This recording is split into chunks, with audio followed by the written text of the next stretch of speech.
Muy buenas tardes, hermanas y hermanos del mundo hispano, que estamos hoy, gracias a Dios, reunidos en esta santa convocación de día de sábado.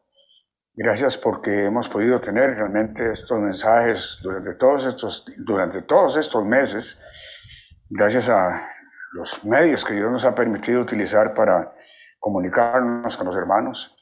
Así entonces reciban también de parte de nuestros hermanos en Costa Rica, reciban todos un cariñoso saludo de día sábado, esperando que lo estén disfrutando plenamente en estos días. Bueno, quisiera entrar directamente al tema esta tarde y le he puesto de título La verdadera felicidad. No acostumbro generalmente dar los títulos, pero quisiera con orientación darlo en esta ocasión, porque es muy común escuchar en la mayoría de la gente que hay un deseo siempre de alcanzar la felicidad, e incluso muchas personas a sí mismas se consideran felices. Sin embargo, hay diferentes conceptos sobre lo que significa la felicidad. Y para la mayoría, para que haya felicidad, se debe contar posiblemente con varias condiciones, como una buena salud, estabilidad económica, una familia unida, poder viajar por muchos países e incluso visitar algunos lugares hermosos en su propio país, tener esa libertad para gozar de estas cosas, ir a lugares de tranquilidad y descanso, esparcimiento, como tal vez un hermoso lago o pasar por la playa unos días. Es decir, tener las posibilidades y la facilidad de poder hacer estas cosas, obviamente, como dije antes, gozando de excelente salud y los medios necesarios para hacer estas cosas. Esto es lo que unas personas pueden tal vez considerar como lo que significa para ellos la felicidad, dice. Pero dentro de estas posibilidades hay situaciones permanentes y otras temporales, pero el conjunto de todas estas cosas, la mayoría de las personas considera que se llega a un estado de felicidad y se vive en él. Pero también hay quienes buscan la felicidad en conductas no tan sanas como las descritas y llegan a convertirse en delincuentes, a participar en negocios ilícitos para obtener grandes sumas de dinero y tener grandes placeres, cometiendo realmente delitos y afectando a otras personas y participando de toda clase de hechos que podríamos llamar pecaminosos. Tal vez se pueden sentir por algún tiempo dichosos, pero el riesgo puede ser grande y terminan en la mayoría de las infelicidades, o en la mayor parte de las veces terminan en situaciones muy dolorosas y pagando tal vez por haber cometido todos estos errores.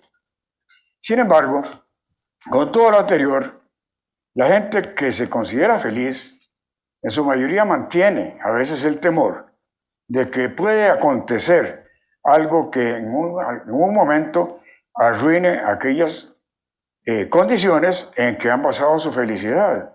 Pueden y pierdan tal vez lo que han ganado, tal vez han tenido un descalabro financiero o han tenido un quebranto grave de salud, han pasado muchas circunstancias graves y pierden tal vez la felicidad que en ese tiempo o que consideran que han ganado. Y ese riesgo hace que la felicidad realmente nunca sea completa. Y hay realmente que cuando ocurren situaciones tan graves que llevan a estos descalabros, incluso muchas personas han recurrido incluso al suicidio, cuando después de luchar mucho tiempo, muchos años por alcanzar todo aquello que les puede permitir ser realmente felices, se viene abajo por alguna circunstancia del destino y termina muchas veces recurriendo incluso al suicidio.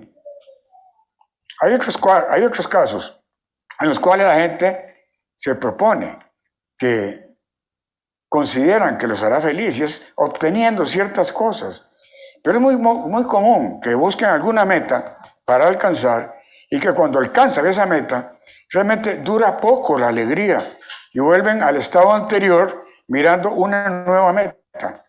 Es decir, viven como en una escalera, ¿verdad?, subiendo peldaños, pero en cada uno no les llena por completo y viven ansiando nuevas cosas. Nunca llegan a ser realmente felices porque buscan una cosa, tal vez un modelo nuevo de automóvil o una propiedad, luchan por alcanzar esto y cuando lo alcanzan, ya estando ahí, ya no lo estiman, ya no lo aprecian y empiezan a buscar nuevas cosas.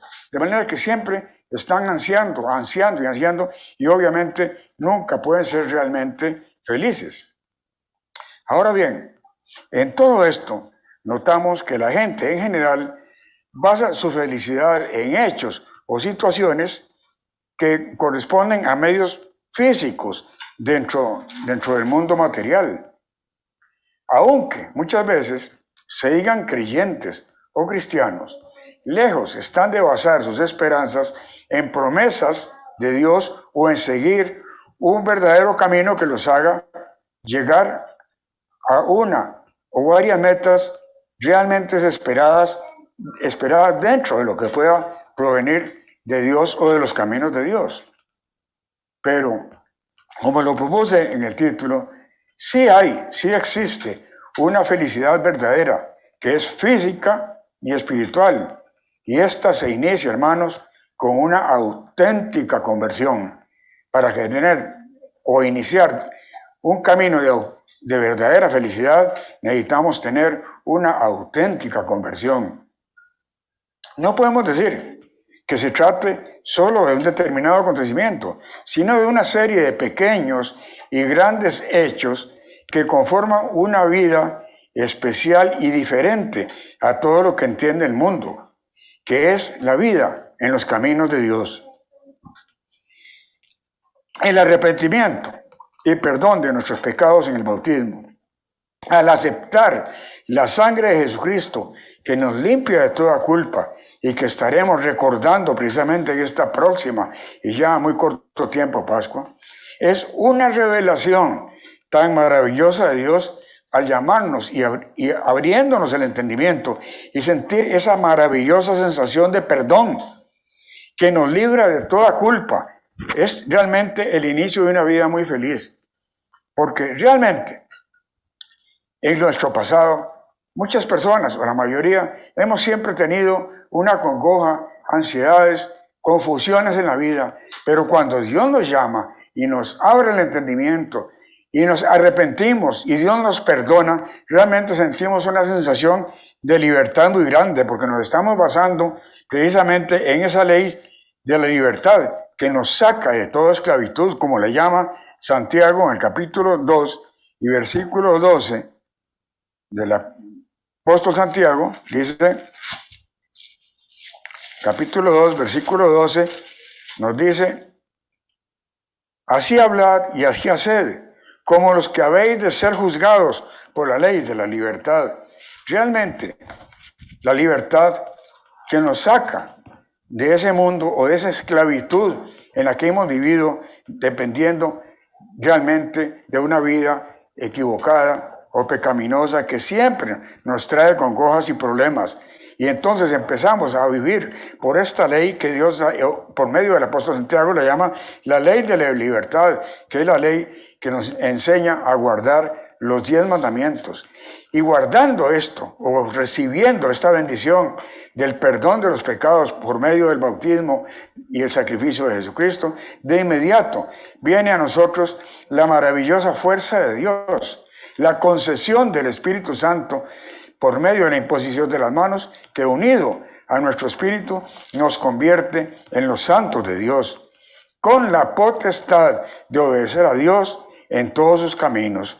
Vamos a la segunda epístola de Timoteo, en el capítulo 1 y versículo 6 al 10 nos dice: por eso te aconsejo que avives el fuego del don que está en ti por la imposición de mis manos. El fuego del don de Dios, aquí lo va a mencionar como el Espíritu Santo, porque no nos ha dado Dios espíritu de cobardía, sino de poder, de amor y de dominio propio. Por tanto, no te avergüences de dar testimonio de nuestro Señor ni de mí, preso suyo, sino participa de las aflicciones por el Evangelio según el poder de Dios. Él nos salvó y llamó con llamamiento santo, no conforme a nuestras obras, sino según el propósito suyo y la gracia que nos fue dada en Cristo Jesús antes de los tiempos de los siglos, pero que ahora ha sido manifestada por la aparición de nuestro Salvador Jesucristo, el cual quitó la muerte y sacó a luz la vida y la inmortalidad por el Evangelio. Estas son maravillas de Dios que nos da ese poder maravilloso para que nosotros podamos vencer a nuestro propio hombre, a nuestra propia naturaleza humana, a obedecer plenamente a Dios. Ese es realmente el verdadero camino que nosotros podemos recibir y vivimos en él por medio de una verdadera conversión. Es decir, hemos sido cambiados, hemos sido convertidos de un hombre viejo a un nuevo hombre en los caminos de Dios por medio del poder y la bendición de contar con esa fuerza del Espíritu Santo. Y con esto se nos abre maravillosamente el intelecto para comprender con amplitud las enseñanzas e instrucciones de Dios, como es el verdadero amor, que es el cumplimiento de la ley y el dominio propio para lograrlo. Porque ahora tenemos, además de la ley de Dios expresada en los 10 mandamientos, tenemos la ley de Dios en la mente y en el corazón. Vamos primero donde fue puesta en Jeremías. En Jeremías capítulo 31 y versículo 33 nos dice: pero este es el pacto que haré con la casa de Israel después de aquellos días. Fíjese que está hablando después, ya en el Nuevo Testamento, dice el Eterno: pondré mi ley en su mente y la escribiré en su corazón. Yo seré su Dios y ellos serán mi pueblo. Y también lo leemos en el libro de los Hechos, en el capítulo 8 del libro de los Hechos, versículo 10, y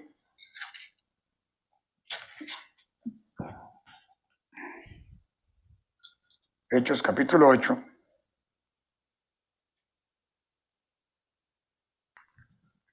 anoté, capítulo 10, versículo 15 y 18, dice, capítulo 10, versículo 15 al 18, dice: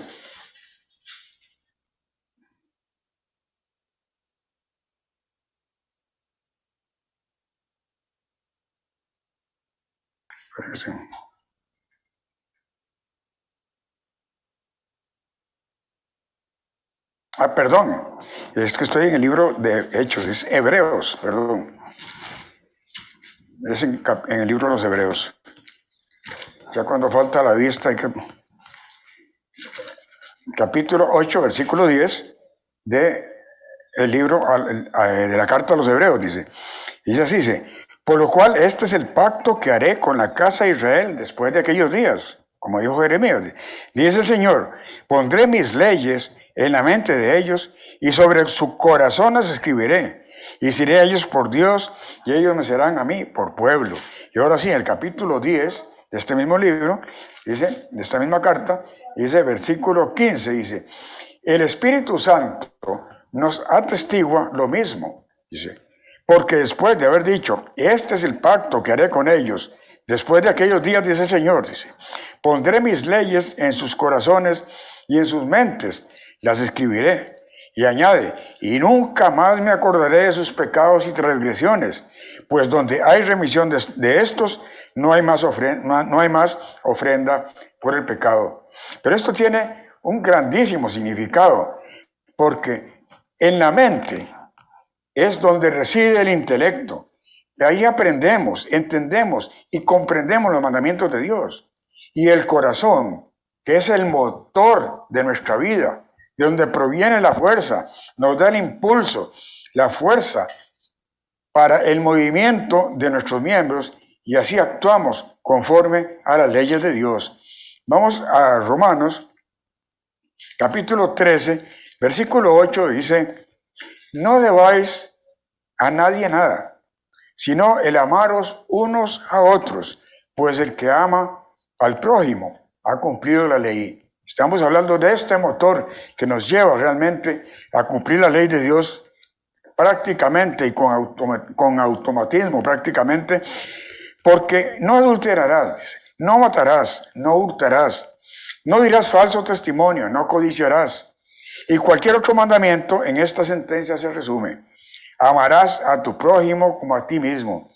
Así que el cumplimiento de la ley es el amor. Y esto, conociendo el tiempo, que es hora de levantarnos del sueño, porque ahora está más cerca de nosotros nuestra salvación. Cuando creímos, la noche está avanzada y se acerca el día. Desechemos pues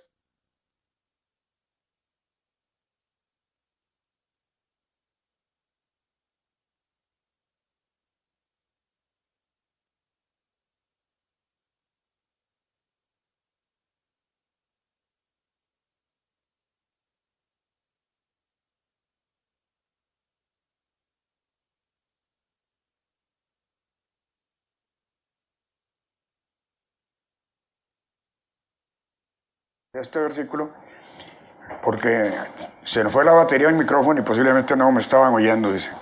Dice así en Romanos capítulo 13, versículo 8, y leo hasta el 13, dice: no debáis a nadie nada, sino el amaros unos a otros, pues el que ama al prójimo ha cumplido la ley. Porque no adulterarás, no matarás, no hurtarás, no dirás falso testimonio, no codiciarás. Y cualquier otro mandamiento en esta sentencia se resume: amarás a tu prójimo como a ti mismo. El amor no hace mal al prójimo, así que el cumplimiento de la ley es el amor. Esta ley que tenemos inscrita en la mente y en el corazón, que nos da realmente la fuerza y la posibilidad de cumplir prácticamente y casi automáticamente la ley de Dios. Y esto, conociendo el tiempo, que es ya hora de levantarnos del sueño, porque ahora está más cerca de nosotros nuestra salvación que cuando creímos. La noche está avanzada y se acerca el día. Es decir, hemos caminado yo en este tiempo y estamos cada vez más cerca del reino de Dios, dice. Desechemos pues las obras de las tinieblas y vistámonos las armas de la luz. Andemos como de día, honestamente, no con glotonerías y borracheras, no en lujurias y libertinaje, no en contiendas ni en envidia. Hermanos, como una parte, yo diría que puedo poner un ejemplo de un cumplimiento, de un detalle, de un pequeño, o tal vez de un detalle que podríamos considerar pequeño, pero que ocurre. Puedo poner un ejemplo. El 8º mandamiento dice: no hurtarás. Vemos algo ajeno que podríamos tomar, pero un corazón convertido no impulsa el más mínimo músculo para hurtar ni la más mínima cosa. Es decir, ese corazón no nos permite, ni siquiera pasa por la mente tomar algo que no nos pertenece. Y simplemente ese corazón no mueve un músculo para que cometamos ese error. La Biblia Peshitta dice: no robarás. Pero la Reina Valera usa un término más suave, dice: no hurtarás, que se refiere incluso a robos muy pequeños. Hurtar es considerado como algo muy pequeño, pero aún lo muy pequeño ni siquiera pensamos en tomarlo. Pero sin desviarnos, porque realmente estamos hablando de la felicidad, este ejemplo lo estoy dando porque incluye pequeños detalles. Como dijimos, la felicidad puede constar de pequeños y de grandes detalles, la verdadera felicidad, ¿verdad?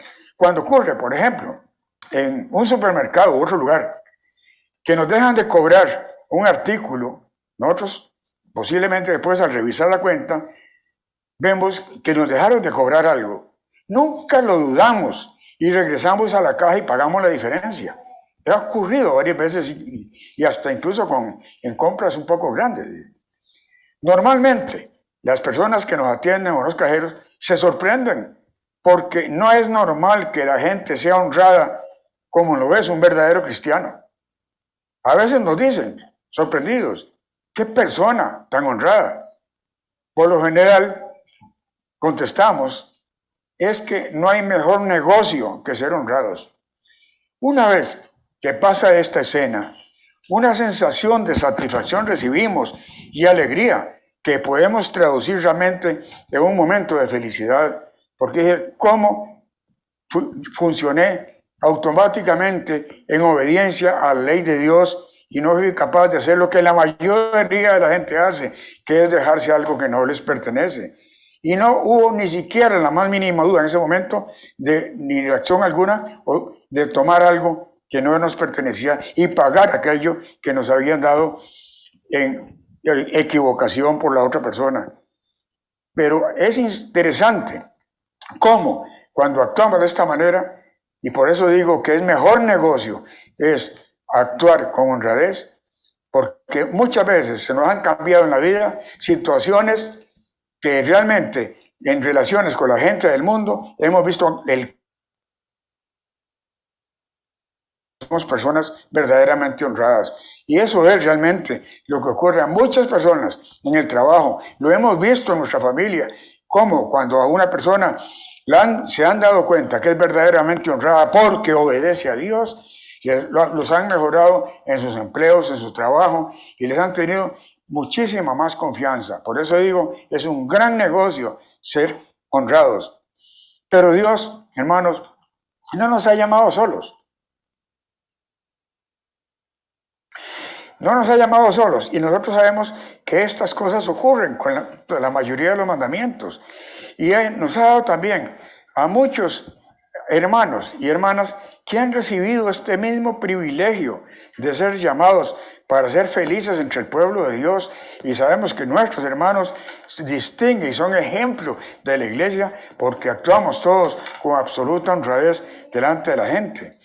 Y digo también que estas cosas que compartimos con nuestros hermanos es porque alguien dijo en algún momento que dolor compartido es medio dolor y que alegría compartida es doble alegría, y podemos decir que esa alegría que se traduce en felicidad es la que nosotros compartimos con todos nuestros hermanos cuando actuamos conforme a las leyes de Dios. Podría dar muchos ejemplos de pequeños detalles que nos dan momentos de felicidad.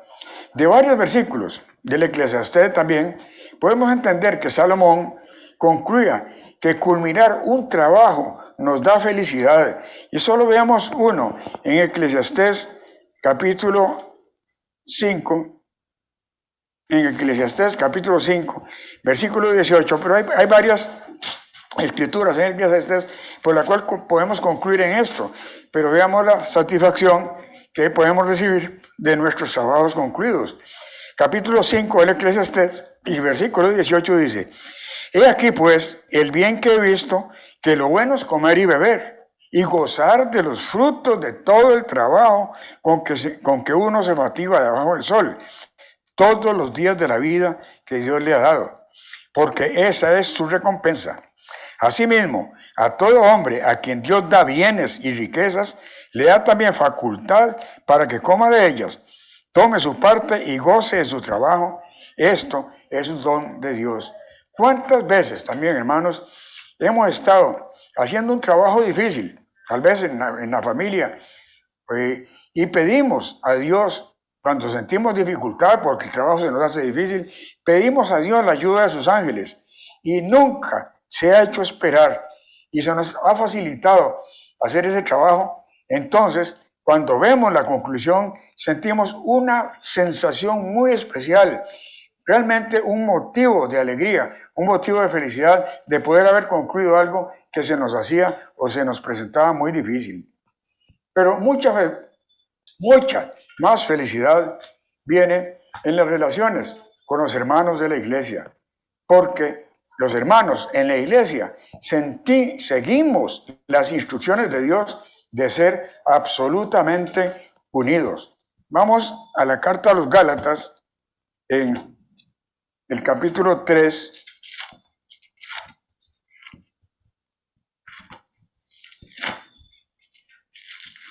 Y en el versículo 26 leemos: porque todos sois hijos de Dios por la fe en Cristo Jesús.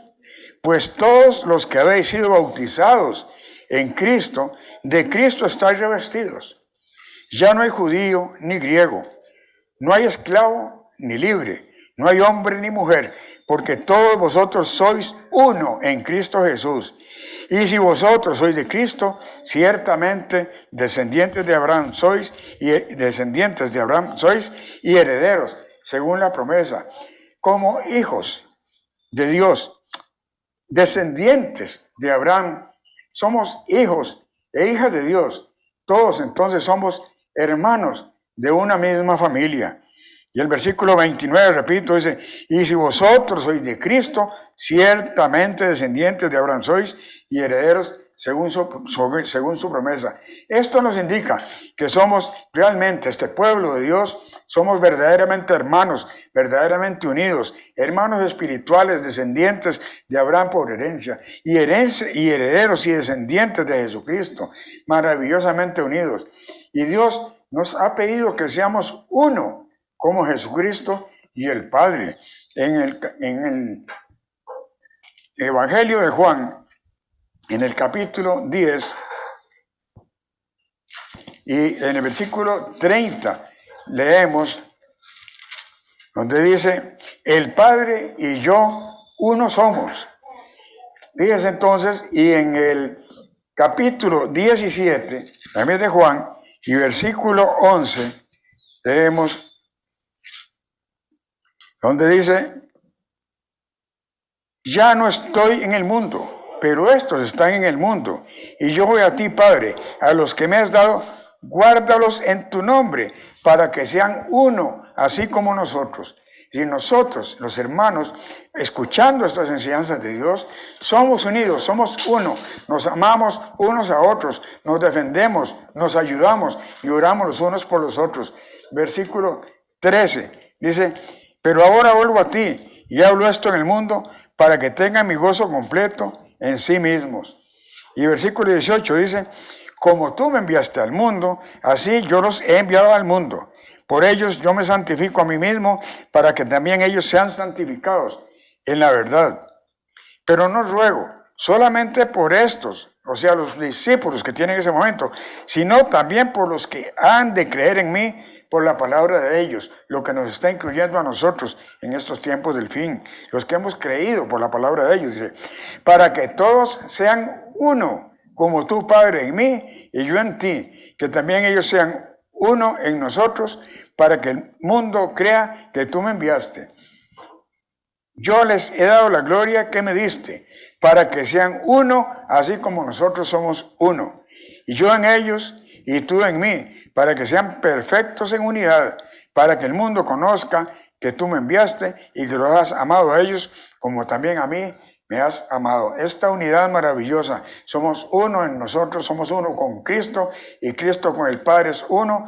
Todos somos uno con el Padre. Esta es una unidad maravillosa por medio del don del Espíritu Santo, por el vínculo del Espíritu Santo que nos une con el Padre, con Jesucristo, que nos une entre nosotros, hermanos, y esto lo disfrutamos plenamente porque es parte de esa maravilla que siendo unidos tenemos esa maravillosa unidad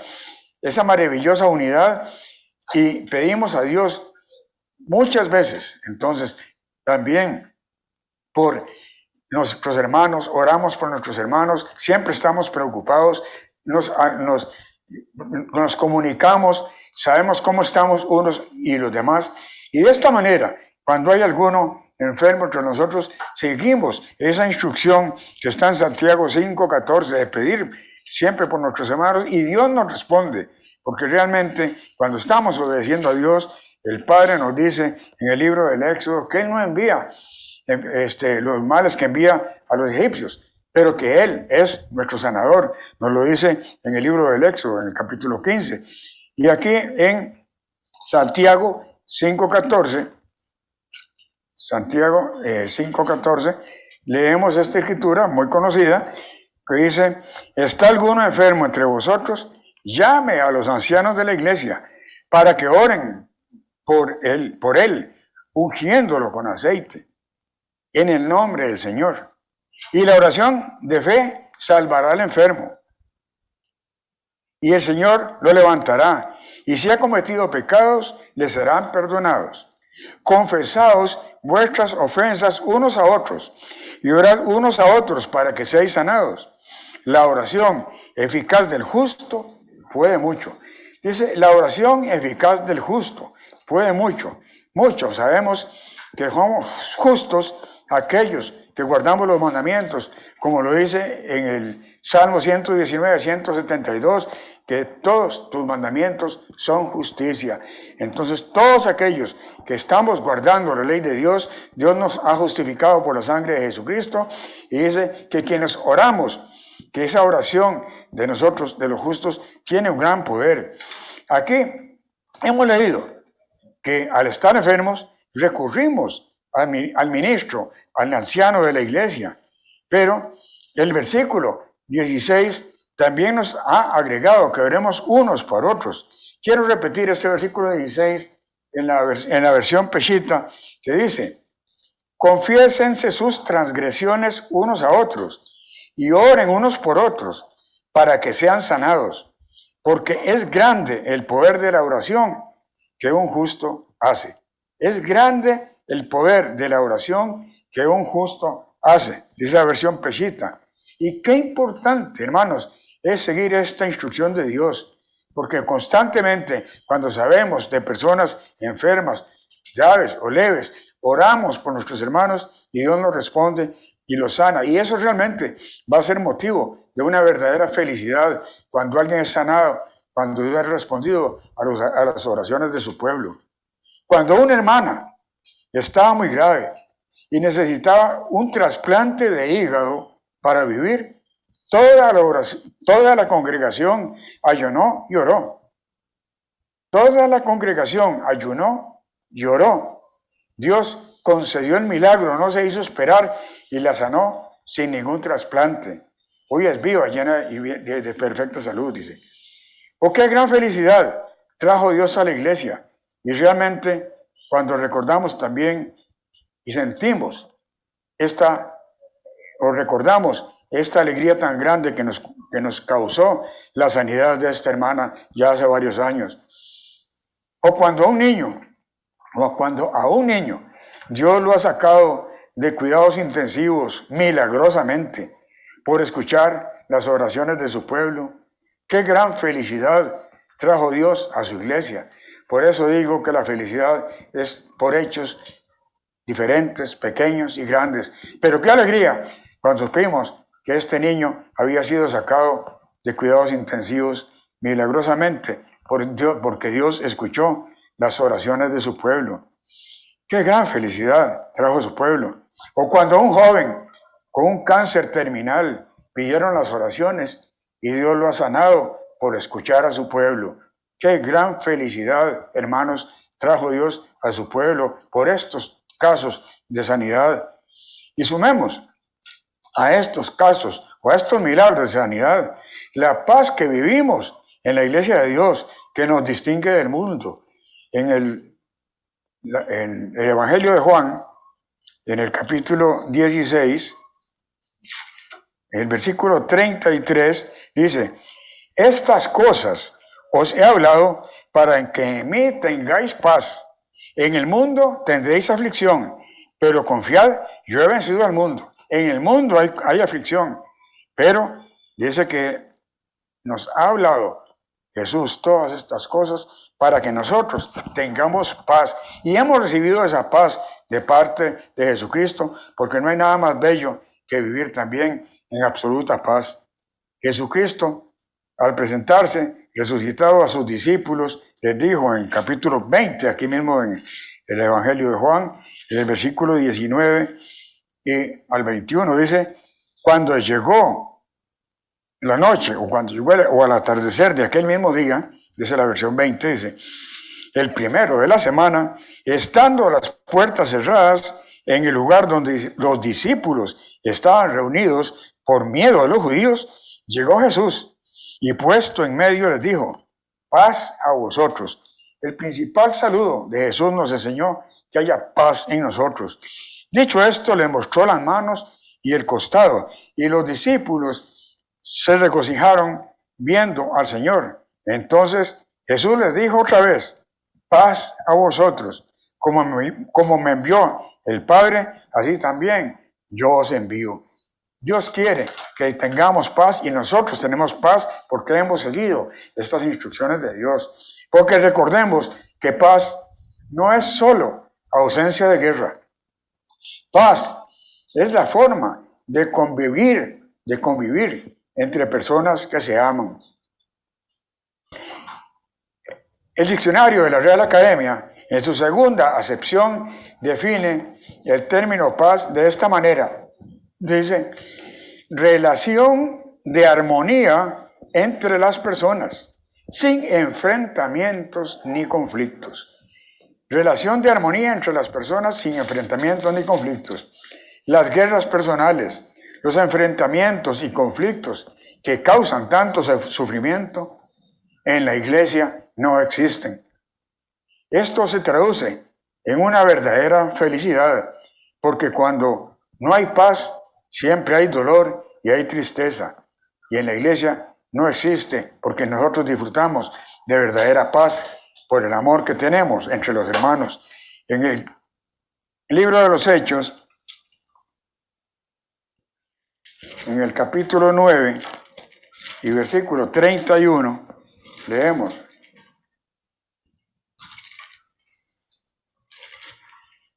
Dice, entonces, las iglesias tenían paz por toda Judea, Galilea y Samaria. Eran edificadas, andando en el temor del Señor, y se acrecentaban fortalecidas por el Espíritu Santo. Esta es una maravillosa enseñanza que nosotros concluimos y la ponemos. También podríamos poner aquí, agregar aquí el nombre de nuestras congregaciones en las que participamos. Entonces las iglesias tenían paz por toda Judea y por todas nuestras congregaciones en las que nosotros vivimos, andando en el temor del Señor. Somos edificados andando en el temor del Señor y se acrecentaban y nos acrecentamos fortalecidos por el Espíritu Santo, esa poderosa fuerza que Dios nos dio. En Romanos capítulo 5 y versículo 1, vemos cómo es normalmente la salutación también entre los hermanos. Capítulo 5 y versículo 1 dice, justificados pues por la fe, tenemos paz para con Dios por medio de nuestro Señor Jesucristo. ¿Cómo habla la Biblia sobre la paz que debemos y tenemos en nuestras congregaciones? Porque hemos seguido, hermanos, estas instrucciones. En Romanos capítulo 12 y versículo 18 dice, si es posible, en cuanto dependa de vosotros, estad en paz con todos los hombres. No solo tenemos paz entre nosotros, sino tenemos que tener paz con todas aquellas personas con las que nos relacionamos, porque vivir en paz, en armonía con todas las personas, es realmente un motivo de verdadera felicidad. Y depende de nosotros tener paz con todas las personas. Romanos capítulo 8 y versículo 6 dice, el ocuparse de la carne es muerte, pero el ocuparse del espíritu es vida y es paz. Si estamos entonces, hermanos, espiritualmente viviendo en el temor de Dios, y entonces somos personas que somos realmente pacíficos, porque nos ocupamos también de las cosas del espíritu, y es vida y es paz, dice la Escritura. Romanos capítulo 14, dice versículo 17 al 19. Romanos 14, versículo 17 al 19, dice, porque el reino de Dios no es comida ni bebida, sino justicia, paz y gozo en el Espíritu Santo. Gozo, podemos traducirlo como felicidad. Gozo en el Espíritu Santo. El que de esta manera sirve a Cristo, agrada a Dios y es aprobado por los hombres. Fíjense lo que estábamos explicando antes. Si obedecemos a Dios, somos aprobados también por el resto de la gente. ¿Qué ejemplo damos nosotros al mundo si no tenemos paz? Tenemos paz, somos honrados, cumplimos los mandamientos de Dios y la gente, aún la no creyente, admira a las personas que obedecen a Dios cuando nos entienden y nos conocen como personas verdaderamente convertidas. desarrollamos o producimos admiración en aquellas personas que, aunque no sean creyentes, aunque sean del mundo, se dan cuenta y nos admiran por esto. Y por eso el que de esta manera sirve a Cristo, agrada a Dios y es aprobado por los hombres. Por lo tanto, sigamos lo que contribuye a la paz y a la mutua edificación. Veamos también normalmente la salutación de los apóstoles que mencioné antes, capítulo 1 y versículo 7, casi todos los apóstoles, siguiendo la instrucción de Jesús, la salutación era de esta manera, dice, a todos los que están en Roma, en el versículo 7 del apóstol Pablo, a todos los que están en Roma, amados de Dios y llamados a ser santos, gracia y paz a vosotros, de Dios nuestro Padre y del Señor Jesucristo. En Romanos, capítulo 10, versículo 15, también leemos de la misma escritura que aparece en Isaías 52:7, que no vamos a ir allá, pero en capítulo 10, versículo 15 de Romanos dice, dice, un poquito más adelante voy a leer, versículo 15, capítulo 10, versículo 15 de Romanos, dice, como está escrito, cuán hermosos son los pies de los que anuncian la paz, de los que anuncian buenas nuevas. Qué hermosos, dice, son los pies de aquellos que estamos anunciando la paz de Dios y que anunciamos las buenas nuevas, que anunciamos el verdadero evangelio, que anunciamos el reino de Dios venidero y Dios nos bendice. Dice que tenemos unos pies hermosos cuando estamos anunciando la paz. Es más, anunciando la paz con nuestro ejemplo, viviendo en paz con Dios, viviendo en paz con nuestros hermanos y viviendo en paz con todas las personas. La paz que reina entonces entre nosotros es gran motivo de verdadera felicidad. En este momento y para siempre, hermanos, cuando Jesús envía a los 70, les dice en Lucas capítulo 10, Lucas capítulo 10 y versículo 5 dice, en cualquier casa donde entréis, primeramente decir, paz sea a esta casa. Es decir, son los pies benditos de aquellos que llevan paz a donde llegan, siempre en paz. Y en Marcos capítulo 9 y Marcos capítulo 9, versículo 50, dice, buena es la sal, dice, pero si la sal se hace insípida, ¿con qué la sazonaréis? Dice, tened sal en vosotros mismos y vivid en paz los unos con los otros. Es decir, muchas, pero muchas recomendaciones que todavía podríamos encontrar más en la Biblia, donde se nos recomienda siempre vivir en paz. Y vivimos en paz, hermanos, porque seguimos la instrucción de Jesús. Esa obediencia que tenemos en la iglesia de vivir en paz es la que nos lleva o nos mantiene en esa verdadera felicidad de vivir en paz. Es maravilloso. Mateo capítulo 1 y versículo 5 dice, Mateo capítulo 7 y versículo 1. Mateo capítulo 7, versículo 1 dice, no juzguéis para que no seáis juzgados. Una nueva recomendación. Nosotros no juzgamos a los hermanos siguiendo estas instrucciones de Dios, porque parte de vivir en paz es no juzgarnos los unos a los otros. Dice, no juzguéis para que no seáis juzgados, porque con el juicio con que juzgáis seréis juzgados, y con la medida con que medís se os medirá. Porque, ¿por qué miras la paja que está en el ojo de tu hermano y no echas de ver la viga que está en tu propio ojo? ¿O cómo dirás a tu hermano, déjame sacar la paja de tu ojo cuando tienes la viga en el tuyo? Hipócrita, saca primero la viga de tu ojo y entonces verás bien para sacar la paja del ojo de tu hermano.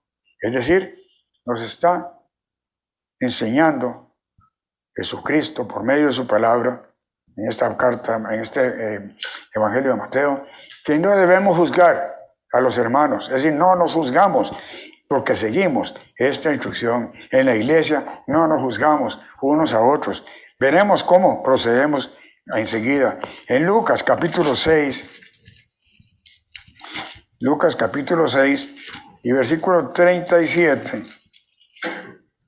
dice, y versículo 38 dice, no juzguéis y no seréis juzgados, no condenéis y no seréis condenados, perdonad y seréis perdonados, dad y se os dará, medida buena, apretada, remecida y rebosando, darán en vuestro regazo, porque con la misma medida con que medís, os volverán a medir. Entonces, no juzgamos, no seremos juzgados. Y eso nos une, hermanos, porque juzgar a los hermanos es sobreponernos a ellos, señalarles sus daños, señalarles sus males, tal vez humillarlos y ofenderlos. Y eso nos alejaría completamente de la paz que hay entre nosotros. Pero como no nos juzgamos, hermanos, mantenemos esa paz que nos ha traído Jesucristo, porque su paz nos la trajo. Y Dios nos instruye entonces claramente y tenemos paz entre nosotros porque no juzgamos a los hermanos ni los acusamos. En Proverbios capítulo 30,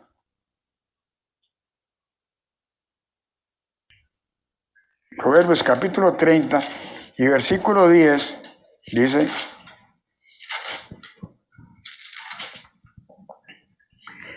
no acuses, dice, al siervo ante tu Señor. Dijimos que no lo juzgamos, pero también nos dice la Biblia que no acusemos. Y nosotros, siguiendo estas instrucciones, no acusamos a los hermanos. No acuses al siervo ante su Señor, no sea que te maldiga y lleves el castigo. Porque no caemos, hermanos, en el pésimo ejemplo de Satanás, como lo mencionó el doctor Arellano en el sermoncillo, en esta parte de Apocalipsis capítulo 12, versículo 10. Quiero destacar esta parte, por eso lo repito, dice Apocalipsis capítulo 12 y versículo 10. Dice, ¿cómo que está? Dice, Apocalipsis capítulo 12, versículo 10 dice, entonces oí una gran voz en el cielo que decía, ahora ha venido la salvación, el poder y el reino de nuestro Dios y la autoridad de su Cristo, porque ha sido expulsado el acusador de nuestros hermanos, el que los acusaba o el que los acusa delante de nuestro Dios día y noche. Entonces, ¿quién acusa? ¿A quién señala la Biblia como acusador? Es a Satanás. Entonces, quienes acusemos a nuestros hermanos, lo que estaríamos es siguiendo las instrucciones o el ejemplo pésimo del enemigo número uno de todos nosotros, Satanás. Nosotros, hermanos, porque seguir las instrucciones de Dios no nos acusamos, y eso, hermanos, nos mantiene unidos. Los cristianos, entonces, no nos juzgamos y no nos acusamos, pero tenemos formas de ayudarnos por medio de la exhortación. Vamos a Hebreos capítulo 3. Hebreos capítulo 3 y versículo 12 hasta el 14, dice. Hebreos capítulo 3, versículo 12 al 14 dice, mirad, hermanos, que no haya en ninguno de vosotros corazón tan malo e incrédulo que se aparte del Dios vivo. Antes bien, dice, exhortaos los unos a los otros cada día, entre tanto que se dice hoy, para que ninguno de vosotros se endurezca por el engaño del pecado, porque somos hechos participantes de Cristo, con tal que retengamos firme hasta el fin nuestra confianza del principio. Es decir, aquí se nos está diciendo realmente que nosotros, los hermanos, en ninguno de nosotros haya un corazón malo o incrédulo, y eso lo sentimos gracias al perdón de Dios, al arrepentimiento constante de recordar que hemos sido limpiados por la sangre de Jesucristo y que si cometemos errores, tenemos abogado ante el Padre, que con su sangre siempre nos limpia. Y entonces mantenemos firme nuestra vocación, sentimos siempre la presencia de Jesucristo y de su sangre en nosotros para hacer siempre y para no hacer malo, para no hacer lo malo y tener siempre nuestra absoluta credulidad o creer firmemente nuestras creencias en lo que Dios nos enseña. Y entonces, antes de hacer las cosas malas, dice, antes bien, exhortados los unos a los otros. Y fíjense que exhortación, quiero destacarlo, porque exhortación, dice, la segunda acepción, también del DRAE, dice que exhortación es una advertencia o aviso con que se intenta persuadir. Fíjense que qué diferente es de dar una orden, de dar o de humillar a alguien porque está haciendo algo equivocado. Dice que es una advertencia o aviso con que se intenta persuadir a una persona. Y la tercera acepción dice que advertencia es una plática o un sermón familiar o breve. Podríamos decir que es una forma amorosa de aconsejar. Y por eso nos dice que podemos practicar la exhortación para ayudarnos entre los hermanos.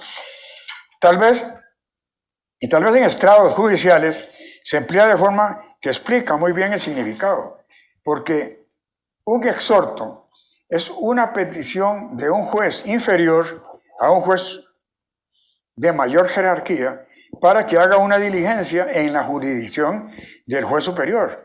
Es decir, de alguien inferior que le pide a alguien superior. Esto nos enseña que exhortar a un hermano es tratar de persuadirlo para que corrija algún error que está cometiendo, tratar de persuadirlo. Y veamos la explicación en la carta a los Filipenses, en el capítulo 2, a los Filipenses, y en el versículo 1 dice: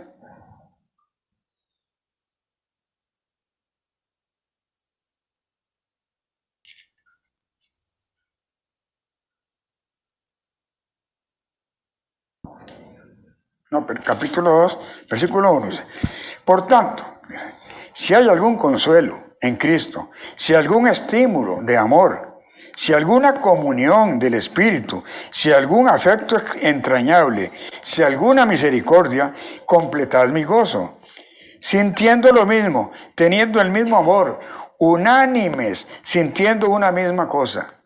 Y esto nos está prácticamente retratando todo lo que hemos hablado en este tema. Dice: nada hagáis por rivalidad o por vanidad, antes bien con humildad, dice, estimando cada uno a los demás como superiores a él mismo. Esto tiene absolutamente significado con lo que significa exhortar a los demás, es considerar a los demás como superiores a uno mismo. Dice: no busquéis vuestro propio provecho, sino el de los demás.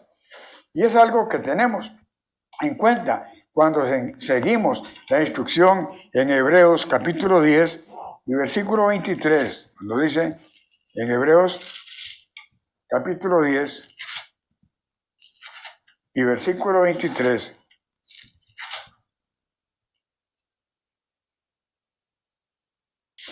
Mantengamos firme, sin fluctuar, la profesión de nuestra esperanza, porque fiel es el que prometió. Y considerémonos unos a otros para estimularnos al amor y a las buenas obras, no dejando de congregarnos, como algunos tienen por costumbre, sino exhortándonos, y tanto más cuando veis que aquel día se acerca. Es decir, ¿qué falta? Realmente estamos tal vez en este momento, cuando hemos pasado tanto tiempo, prácticamente todo un año, sin poder congregarnos físicamente, porque sentimos esa falta, ese calor tenue en el cual los hermanos comentamos. Por supuesto, vamos a la reunión, escuchamos la palabra de Dios, escuchamos los temas de predicación, pero el compartir luego entre los hermanos nos ayudamos, nos exhortamos, nos comprendemos. Y esto es lo que está diciendo, que no dejemos de congregarnos por esto. Y pedimos a Dios que pronto realmente podamos seguir congregándonos como antes, para seguir, hermanos, compartiendo juntos y exhortándonos, como ya en algunas congregaciones lo están haciendo. Y nosotros, por la misericordia de Dios, creo que pronto lo podremos también hacer. Veamos con esto. Vemos cómo esto nos lleva a la verdadera paz productora de la felicidad, ese compartir con amor entre los hermanos. Y no podría dejar de leer algo cuando hablamos de la relación de armonía que debe haber para que haya paz entre los hermanos, sin enfrentamientos ni codicia. Vamos al Salmo 133. Salmo 133. Versículo 1 dice, mirad cuán bueno y cuán delicioso es que habiten los hermanos juntos en armonía. Dijimos que la paz es armonía entre las personas. Es como el buen óleo sobre la cabeza, el cual desciende sobre la barba de Aarón, y baja hasta el borde de sus vestiduras, como rocío de Hermón que desciende del monte, como el rocío del Hermón que desciende sobre los montes de Sión. Porque allí envía el Eterno bendición y vida eterna. Juntos en armonía, allí envía el Eterno bendición y vida eterna. Con la absoluta convicción de que vamos a la vida eterna cada vez que nos llega esta promesa a la mente. Es motivo de mucha alegría y verdadera felicidad. ¿Qué más podríamos pedir que Dios nos ha ofrecido? Bendición y vida eterna. Y unidos en el Señor, seguimos estas instrucciones. Leemos en Efesios, capítulo 5.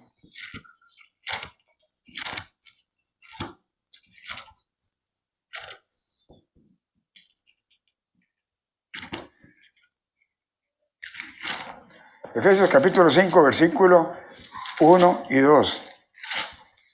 Dice, sed pues imitadores de Dios, como hijos amados, y andad en amor, como también Cristo nos amó, y se entregó a sí mismo por nosotros, ofrenda y sacrificio a Dios en olor fragante. Esto es lo que vivimos, hermanos, siguiendo estas instrucciones. Versículo 8 dice, porque en otro tiempo erais tinieblas, pero ahora sois luz en el Señor.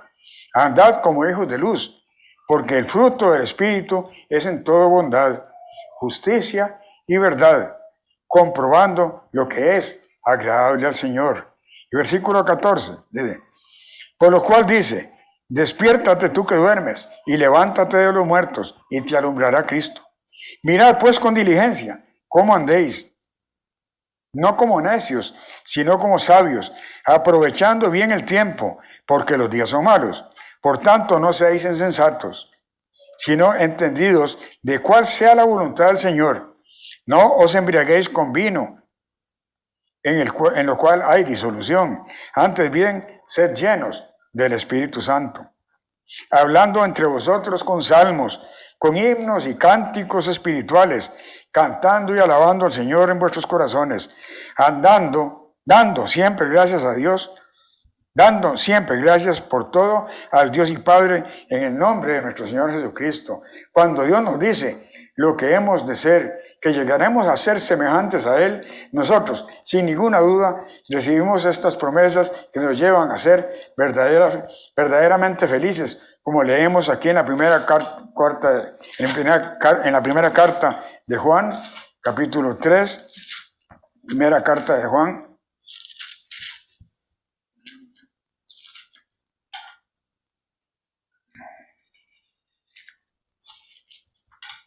Capítulo 3, y versículo 1 dice, mirad cuál amor nos ha dado el Padre, para que seamos llamados hijos de Dios. Por esto el mundo no nos conoce, porque no lo conoció a Él. Amados, ahora somos hijos de Dios, y aún no se ha manifestado lo que hemos de ser, pero sabemos que cuando Él se manifieste, seremos semejantes a Él.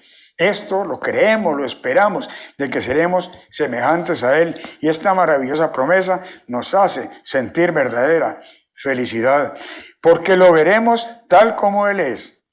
Y todo aquel que tiene esta esperanza en Él se purifica a sí mismo, así como Él es puro. Esto es motivo de verdadera felicidad. Versículo 11 dice, este es el mensaje que habéis oído desde el principio, que nos amemos unos a otros. Versículo 16, en esto hemos conocido el amor, en que Él puso su vida por nosotros. También nosotros debemos poner nuestra vida por los hermanos. Es decir, tener un espíritu absoluto de servicio hacia nuestros hermanos que tanto amamos, porque así nos ha mandado Dios. Versículo 18 dice, hijitos míos, no amemos de palabra ni de lengua, sino de hecho y de verdad. Es decir, con realizaciones debemos demostrar nuestro amor a los hermanos. En esto conocemos que somos de la verdad y aseguramos nuestros corazones delante de Él.